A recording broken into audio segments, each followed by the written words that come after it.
Alright guys, so this is an extremely important video for me to make, and the reason why is because it really does highlight how the corporate mainstream media goes out of their way to protect the political establishment, even when it clearly is not in line with the profit motive. Now, this story that I want to talk about here involves Miss Kim Iversen, whom was previously at the corporate media outlet The Hill. Now, if you guys don't know who Kim Iversen is, let me fill you in on who she is, because some of you guys probably don't know.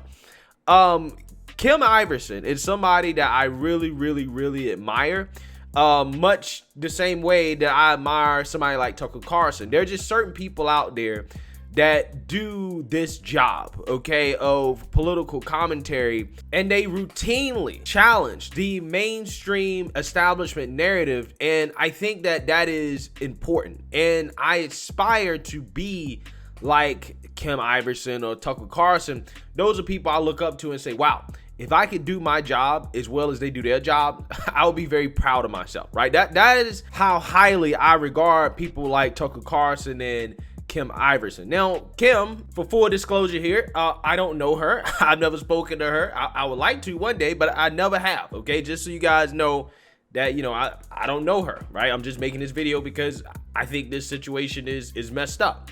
But Kim is not necessarily conservative. However, like I said, she's not afraid to challenge the establishment narrative. I mean, she's done segments challenging the narrative on Ukraine. She's talked about the Bilderberg group, you know, the one world order thing, right?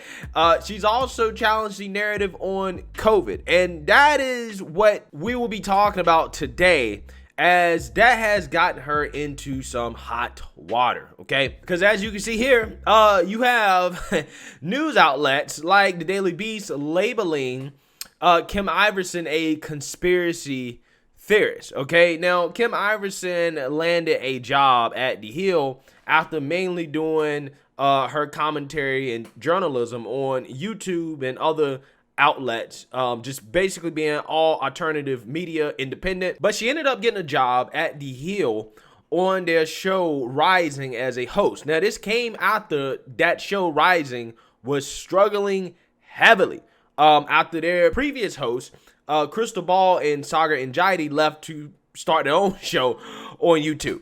So they hired her, and she basically revived that network back from the grave, right? At least on YouTube, put it that way. They were struggling, okay, without Crystal and Sagar.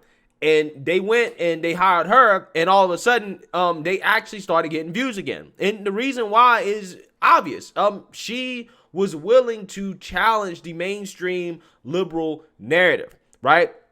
Again, she did segments that were very controversial, particularly about COVID, in which she routinely challenged the narrative. She routinely criticized health officials like Dr. Fauci and the COVID orthodoxy that really seemed to not make any sense, okay? She challenged that thoroughly. So to make a long story short, The Hill was set to do an interview on their show with Dr. Fauci. Now, for The Hill, they're not like CNN or MSNBC or Fox News. So them getting an interview with Fauci is a really big deal to them. And you would think that The Hill would do their job, right, as a corporate journalistic media outlet, and have somebody like Kim Iversen be a part of the interview with Dr. Fauci, considering how she's been very critical of Dr. Fauci. However, that was not the case. They decided not to include her in the interview, and that is what had led to Kim Iversen leaving the network, because she promised to have integrity and to not be censored by a corporate news outlet, even though she was working for them. So without further ado, I want you guys to listen to Miss Kim Iversen explain her situation, and I want to get my commentary on it after she explains, because I think this is a prime example of why alternative media is so important. So as some of you may have heard, I am no longer with Hills Rising, and I know many of you want to know what happened and why there was a sudden departure, so I'm here to explain. Now, a year ago, when I joined Rising, I promised the viewers that though I was working on a corporately owned media show, I wasn't being censored or held back in any way, and I wouldn't be there if I was. Prior to joining Rising, I was doing my own show independently. I was independently funded. And one of the benefits of being independent is that there are no corporate overlords or establishment types meddling with the content. And of course, we have to dance around YouTube's community guidelines. But beyond that, the actual editorial calls are not being made by some establishment hack. I said whatever I wanted, most notably openly criticizing the pandemic response, vaccine mandates, and Fauci. My open criticisms of the narrative, decisions around the pandemic, and Fauci brought in millions of views for Rising. Out of all the hosts, COVID and the pandemic response was my topic. All of the viewers knew this.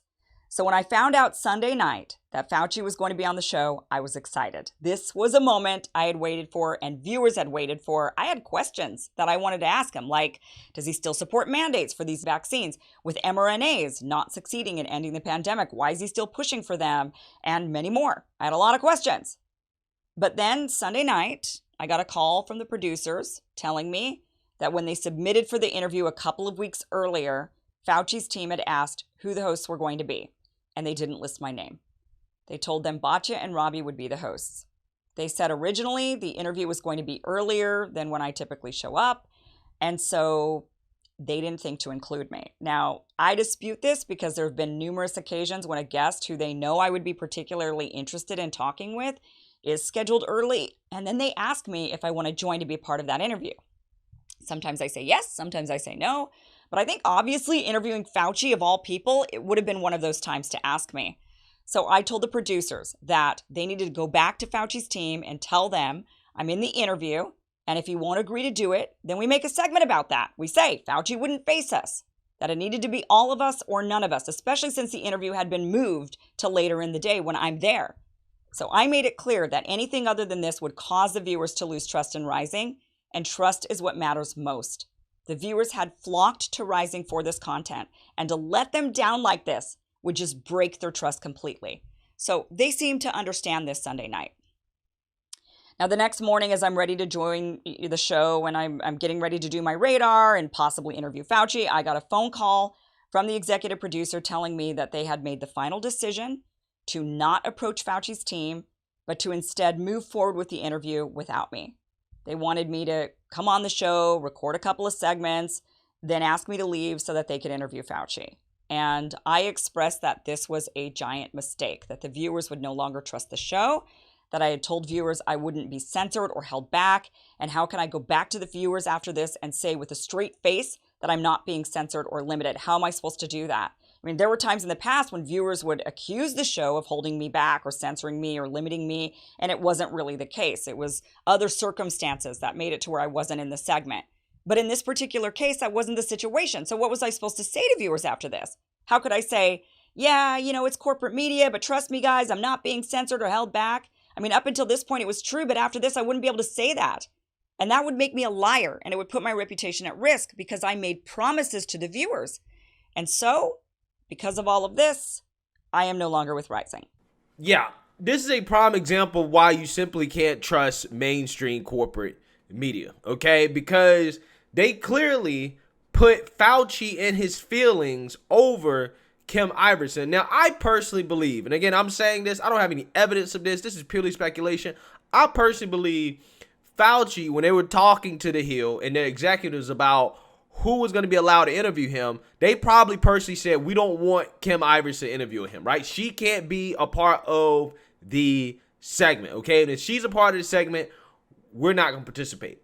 And for The Hill, again, they're not CNN, they're not Fox News, they're not MSNBC.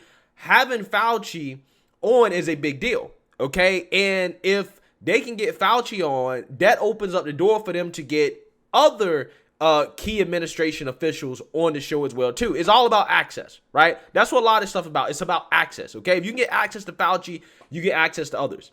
However, if you do an interview with somebody like Fauci and you have somebody like Kim interview him and you piss him off because he's actually being questioned, okay? He's being pressed on the narrative that we know, some of which have been false, okay? If he's actually mandated to answer hard questions, what happens is that Fauci gets pissed and all of a sudden The Hill can't get access anymore, right? They don't get access to Fauci and all of Fauci's contacts and friends that they probably could have got interviews with, other officials in the Biden administration. They don't get those interviews anymore, right? That's what's going on here, right? In my opinion, because that's what these media outlets do. Everything is about access, okay? There's certain people that you can't question. There's certain people that you have to handle with kid gloves. You got to throw softballs at them, because if you piss them off, then that's going to mean that, hey, you lose a certain network, right? Again, this is something that, in my opinion, from what I've observed and heard, is very common in that industry, okay, when it comes to corporate media and dealing with some of these politicians, right? That is why you see on certain networks, like, for example, Fox News, they softball Republicans, right? I mean, let's be real. They will softball Republicans on Fox News. Why is that? Because they need access to Republicans. A lot of these guys are not going to go on networks where they feel like, okay, they're going to ask me hard questions, right? Same thing with MSNBC. Okay, you see interviews that Joy Reid does with people that she likes, some of her black girlfriends, right? Some of the Democrats, she softballs them. Well, why does she softball them? Because they need access, right? And if you actually ask them hard questions, tough questions, what happens is that they don't come back on the show anymore and you lose access, right? I think that's what's going on here. And it's kind of crazy how the Hill will put Fauci and his feelings in protecting him over their best journalist, right? Their best host. She is, by and large, the main reason why they have any relevance whatsoever. She brought that show Rising back from the grave. That show was dead, okay? Until they hired her and she came in and restored their audience. And again, it's not even like she has that big of an audience on YouTube. I mean, she only has 360-some thousand subscribers, even though she deserves over 1 million, right? But again, that just shows you how she's probably been censored on other platforms as well too, that she does deserve a bigger audience. And it should be people like her that are interviewing politicians and public officials rather than shills like Joy Reid and Don Lemon and the people that we see on corporate media all the time, okay? Again, this situation right here, man, it really does make me sad, because it just shows you how these politicians in Washington and corporate media, they work hand in hand, man. They work hand in hand, okay? Corporate media, or media in general, is supposed to be adversarial to politicians. They're not supposed to be buddy-buddy with each other, right? They're supposed to ask tough questions, okay? That's what's supposed to happen. However, again, if you criticize these people, they're so soft, right, that they get butthurt about it and say, I'm not going to come back on your show anymore. And that's basically probably what the Fauci team said. And the Hill said, okay, we're going to simp for Fauci and get rid of our best host. We're going to let her walk out the door, even though she is the only reason why this show is even relevant. We're going to let her walk out the door because Fauci's scared, right? Fauci don't want to be asked tough questions. Again, it really blows my mind, and it does show you guys just how important alternative media is, right? How important alternative media is to hold mainstream media accountable, because this is what they do, right? They're not really journalistic outlets. They're more concerned about, again, protecting these politicians in the establishment narrative than they are actually getting the truth out to people and holding these politicians accountable. So let me know what you guys think. Make sure you like, comment, and subscribe. Most importantly, share a Black conservative perspective. Peace.